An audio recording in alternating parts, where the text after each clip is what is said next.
Olá, pessoal.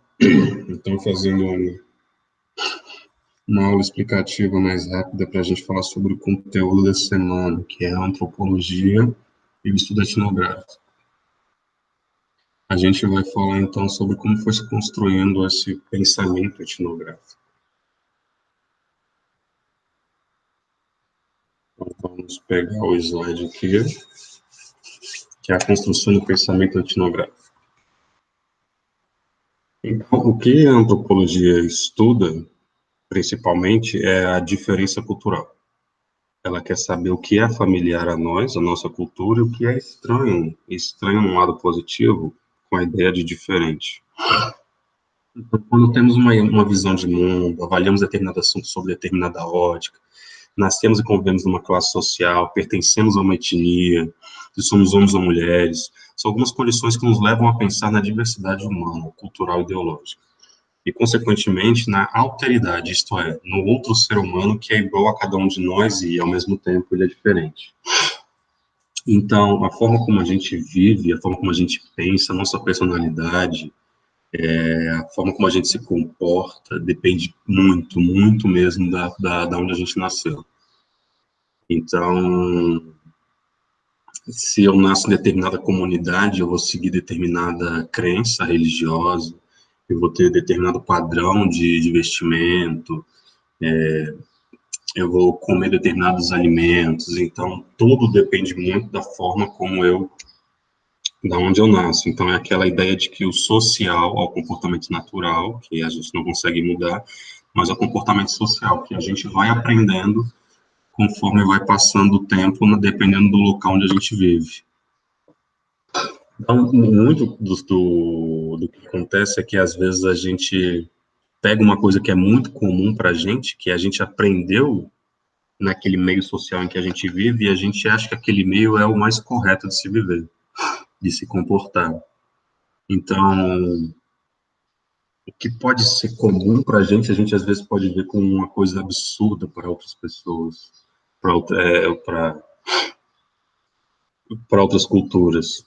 Então, a forma de eu me vestir, a forma de eu falar, o que eu como. Então, a gente vê muito preconceito, sei lá, com o tipo de alimentação, quando falamos que existem países que as pessoas comem insetos, como gafanhotos ou coisa do tipo.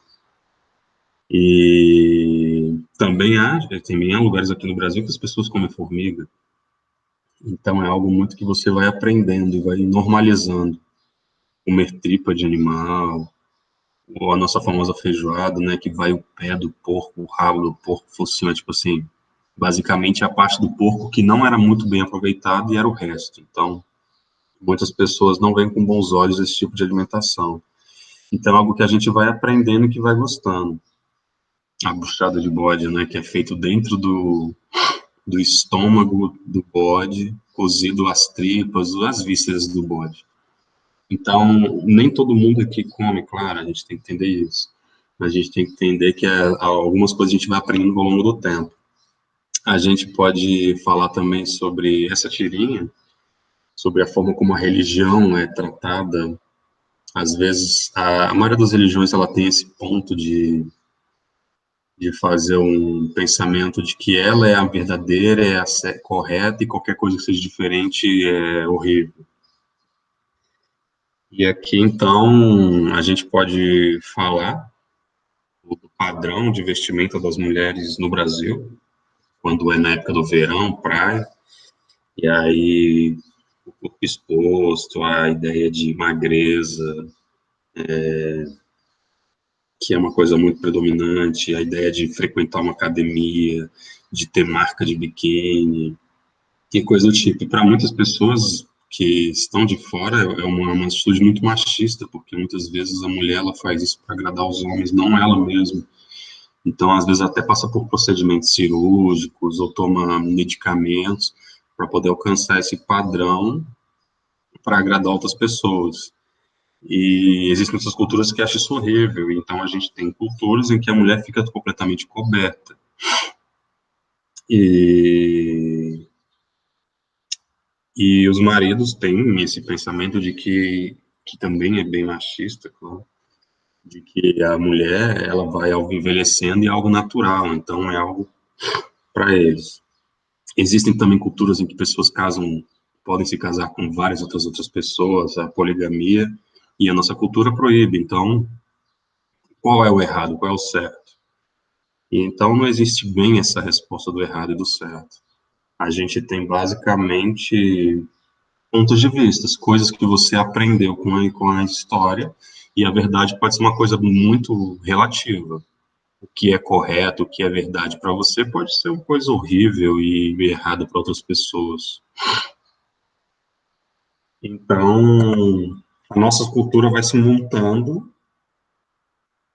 e a gente vai aprendendo essas formas de viver e vai seguindo essas realidades de forma bem que influencia a forma como a gente entende o mundo. Eu entendo o meu mundo de acordo com o que eu aprendi com a minha cultura. Então, a antropologia ela tem o interesse de falar sobre a diferença cultural, e a diferença cultural é algo muito importante, porque imagina se todo mundo pensasse e agisse da mesma forma. Imagine se você viajasse de férias para a Itália e todo mundo lá curtisse ouvir funk, e voltasse para o Brasil mais funk, e fosse para os Estados Unidos ouvisse funk, todo mundo curtisse a mesma música, ou todo mundo falasse do mesmo jeito, ou todo mundo se vestisse da mesma forma. Então, essa ideia de tudo igual é chato. Então, a diversidade ela é muito importante. E ela depende muito do local onde a pessoa vive. Se é um local muito quente, as roupas não vão ser as mesmas de um local muito frio. Se é um local em que a alimentação é abundante, a plantação é forte, então culinária vai ser diferente. No Brasil, a gente tem uma culinária muito rica, porque a gente tem muita diversidade de alimentos que se plantam e que dão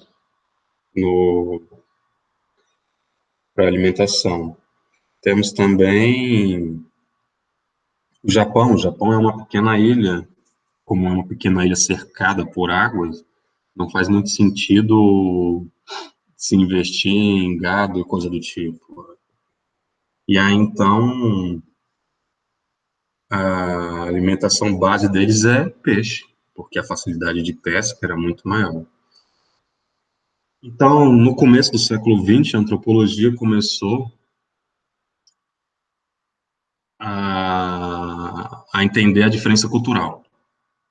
E, principalmente, entender essa diferença, não ver essa diferença de forma preconceituosa, porque às vezes as pessoas veem algo como diferente e já vê algo como errado. Como eu já falei, não é assim que funcionam as coisas.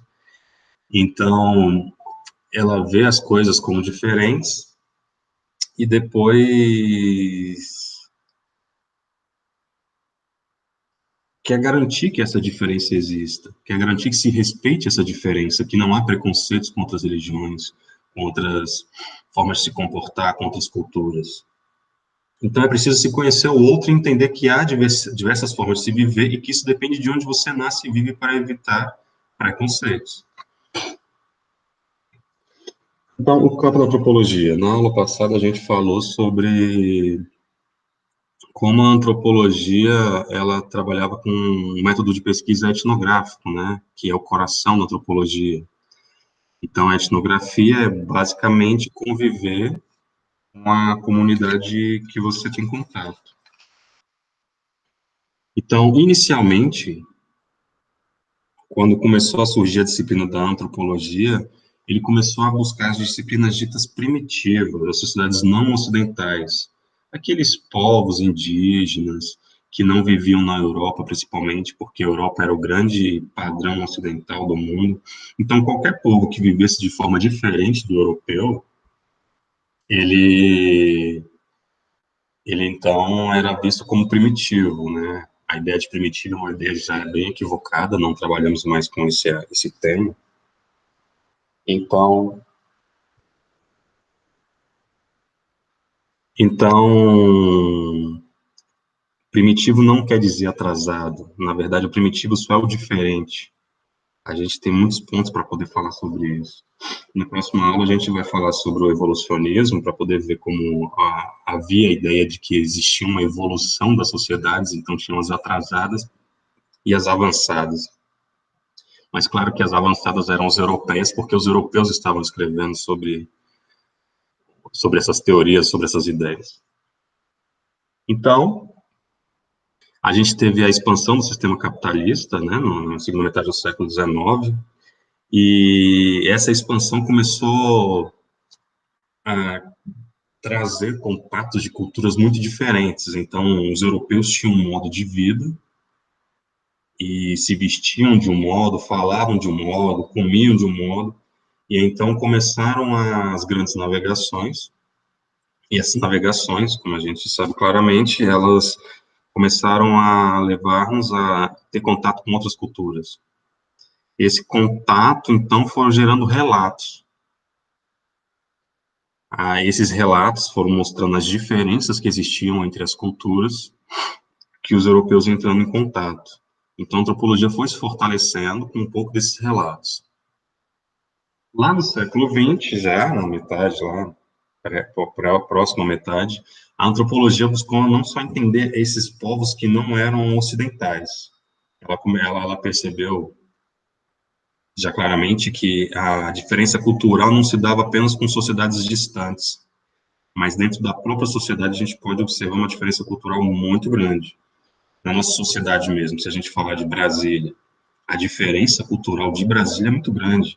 A diferença cultural de Ceilândia para Sobradinho, talvez, a gente pode falar que existe uma diferença cultural, até de alimentação, do tipo de pessoas que vivem lá, do tipo de festa, do tipo de lazer. Então, a antropologia começou a querer buscar entender as sociedades ocidentais. E aí começou a desenvolver o que chamava de antropologia urbana. Então, as diferenças internas presentes nas sociedades ocidentais passaram a ser objeto de investigação antropológica, ampliando o diálogo com outras ciências sociais, como a sociologia e a ciência política. Então, com a expansão marítima, que buscava principalmente especiarias, então, um bando de europeus entrava dentro dos seus navios, suas caravelas, e iam atravessar o oceano, colocando suas vidas em risco para buscarem tempero, basicamente, era tempero. E esses encontros, então, foram gerando relatos, e esses relatos foram fortalecendo a antropologia, foram atiçando a curiosidade de conhecer mais e mais do outro. E então, mortos foram devastados, com doenças, com guerras, a tentativa de escravidão. A escravidão não funcionou muito, porque os povos nativos daqui eles não tinham muito medo da morte, então se ameaçavam matar eles, ou se não trabalhassem, então eles optavam pela morte, então por isso que um dos pontos que fez, que fortaleceu o tráfico negreiro para o Brasil, de escravos negros, da África, foi isso. Então, ridiculariza esse modo de pensar, e atualmente a gente percebe que a população indígena é muito pequena no Brasil, tem que lutar por direitos de terras e outros pontos, que a gente vai levar muito mais à frente para falar sobre a situação indígena no Brasil atual. Então, esses encontros geraram relatos de viagens, narrativas, investigações e todo tipo de documentos históricos sobre as populações nativas até então desconhecidas pelos dominadores. Essas documentações, somando aos interesses das sociedades colonialistas em ampliar suas formas de dominação, gerou uma produção de conhecimento que a gente pode chamar de antropológico. Então, as colônias, no nosso caso, Portugal, queria muito saber sobre o modo de vida das populações nativas daqui, para poder, então, ter um controle maior. O conhecimento é algo que pode ser utilizado para o bem e para o mal, e o conhecimento pode ajudar a dominar. Então, se você conhece um pouco mais aqueles que você vai dominar, você tem uma facilidade de domínio muito maior. Então, a busca desse conhecimento revela a necessidade de um novo olhar sobre aquela população a fim de conhecê-la melhor. Então, nessa escalada conhecimento, a gente tinha 4 grandes grupos que tinham interesse em conhecer esses povos. A gente tinha os administradores coloniais, que eram as pessoas que cuidavam era como se fossem os governadores das cidadezinhas, e eles tinham interesse em conhecer esses povos para conseguir controlar eles, para conseguir administrá-los, para conseguir fazê-los trabalhar. A gente tinha os missionários religiosos, e é uma coisa muito forte nas religiões, a ideia de você conseguir converter pessoas que não acreditam no seu modo de pensar, com base na religião. Então, eles tinham a ideia de vir catequizar e salvar a alma desses povos, que a forma como eles viviam e a forma como eles pensavam, e os deuses que eles acreditavam era algo completamente incorreto, deveriam se arrepender e se converterem para o cristianismo.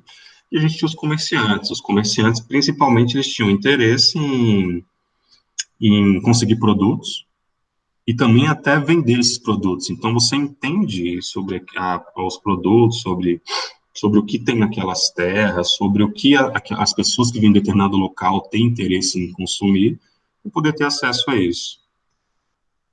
E, por outro lado, a gente tem os cientistas. Eles passaram a estudar essas populações a partir do século XIX e pretendiam estudar a história da humanidade. Então, muitos cientistas, no começo da antropologia, eles viam esses povos como se fosse o passado do próprio povo. Então, eles viam pessoas morando em florestas, sem ter um comércio sólido, sem uma divisão de trabalho, e vivendo basicamente de coisas que eram produzidas momentaneamente, como caça, pesca, como algo como se fosse o passado da história deles. Então, eles tinham esse interesse em entender esses povos, porque eles acreditavam que quando olhavam para esses povos, eles estavam olhando o próprio passado dos povos em que eles pertenciam. Então, segundo eles, o povo europeu já foi daquela forma, e passou-se o tempo e viveu-se de uma forma diferente com as outras revoluções.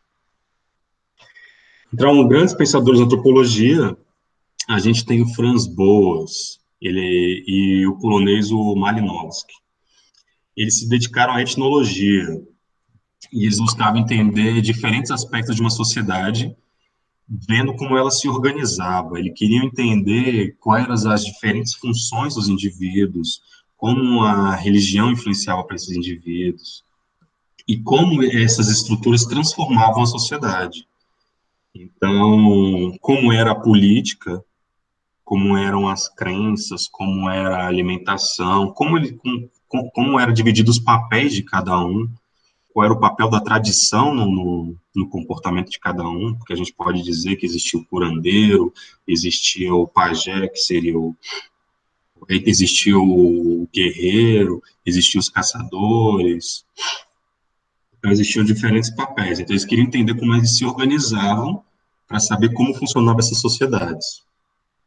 A gente teve o antropólogo também, o Lévi-Strauss, que ele trabalhava com a ideia de uma antropologia estruturalista.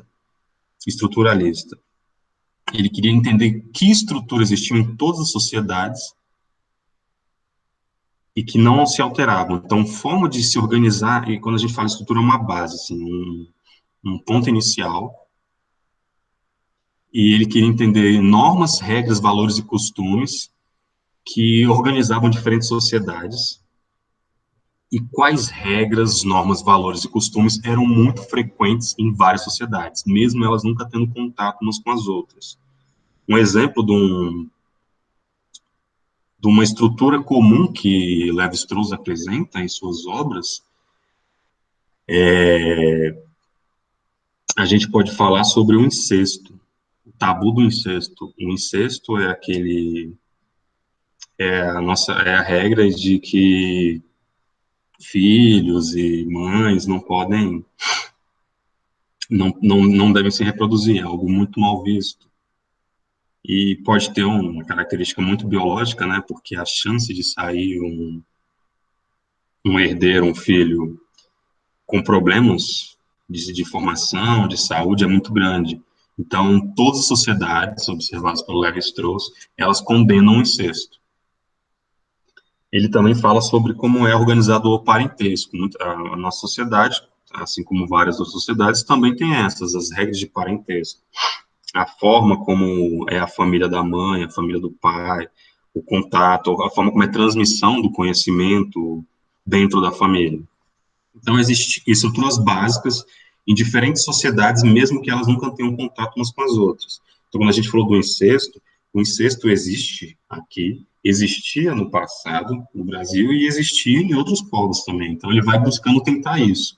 Ele quer saber o que que organiza, o que que ele dá a base nas sociedades. Aí a gente tem a etnografia, que é o eu tentando entender o outro, você tentando ver o que é estranho a você, mas naturalizar aquilo para eles. Então, o Malinowski, que é o polonês, um antropólogo muito importante, ele ficou conhecido por estabelecer a etnografia. E ele queria que a etnografia fosse uma pesquisa de campo de longa duração, então ele acreditava que deveria se passar muito tempo em campo com aqueles que você queria entender. E era importante você ter conhecimento do idioma, porque quando você entende o que o seu objeto de estudo fala, você tem mais facilidade de absorver o modo de vida desse povo que você quer entender. E, principalmente, ele chamava de observação participante, que todo pesquisador não deveria ficar no canto isolado com seu caderno, observando de longe os povos que queria entender. Ele teria que participar do dia a dia desses povos, participar dos ritos religiosos, participar da construção, participar das festas, sentar para conversar, participar da busca por alimentos. Então, ele deveria participar completamente, ele deveria se envolver com aqueles povos para poder entender melhor, porque ele conseguiria interpretar de uma forma muito melhor se ele participasse do que se ele ficasse somente de longe observando. Então, o trabalho de campo tornou-se um dos principais métodos de pesquisa para a antropologia. Ainda é o mais forte hoje na antropologia. A antropologia de hoje, ela tem a parte teórica, mas a parte teórica é mais para te dar uma base do que você vai esperar quando chegar no campo. Chegando no campo, aí sim que você vai criar um conhecimento muito mais confiável sobre a diferença cultural que você está querendo entender. Então, o antropólogo deveria mergulhar na cultura local, participando das atividades cotidianas enquanto observava o que acontecia. Então, o antropólogo, ele tinha o ofício de ele olhar, ele ouvir. O ouvir é muito importante porque você tira a sua narração, que é de fora, sobre um fato e começa a ouvir o que as próprias pessoas que você está observando têm a dizer sobre esse fato.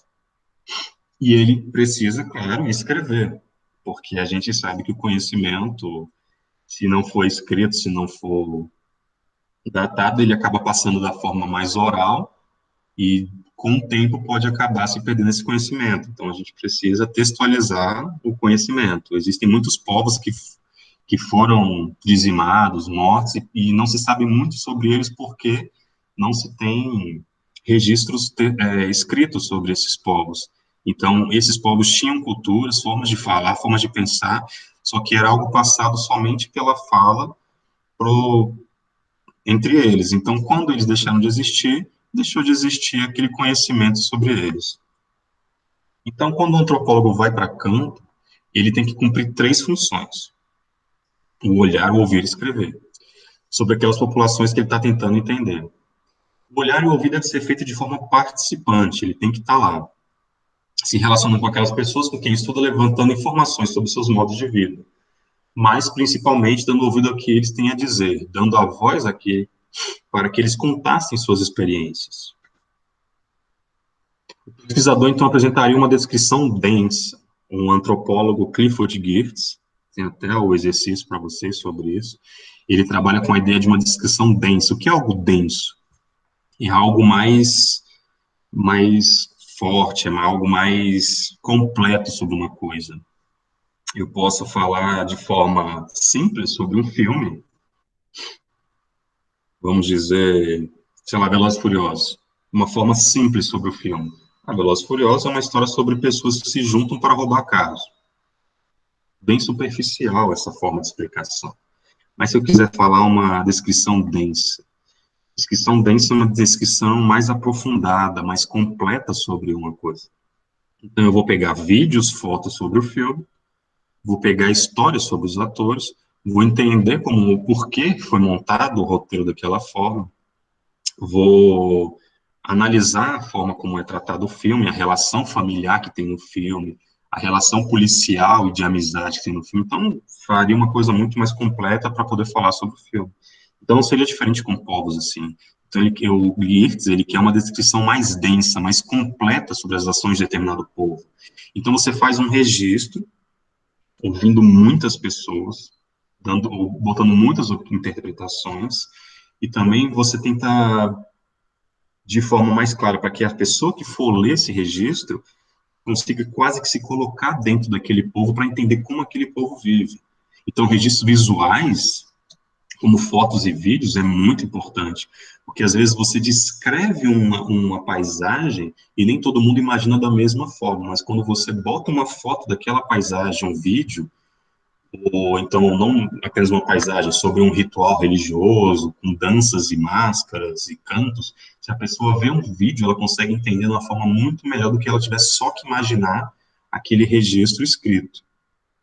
O sonoro também é muito importante. Então, você tenta pegar a forma mais completa possível de se explicar sobre uma população. Após ter coletado esses dados, coletado essas informações, chega a parte mais difícil, né?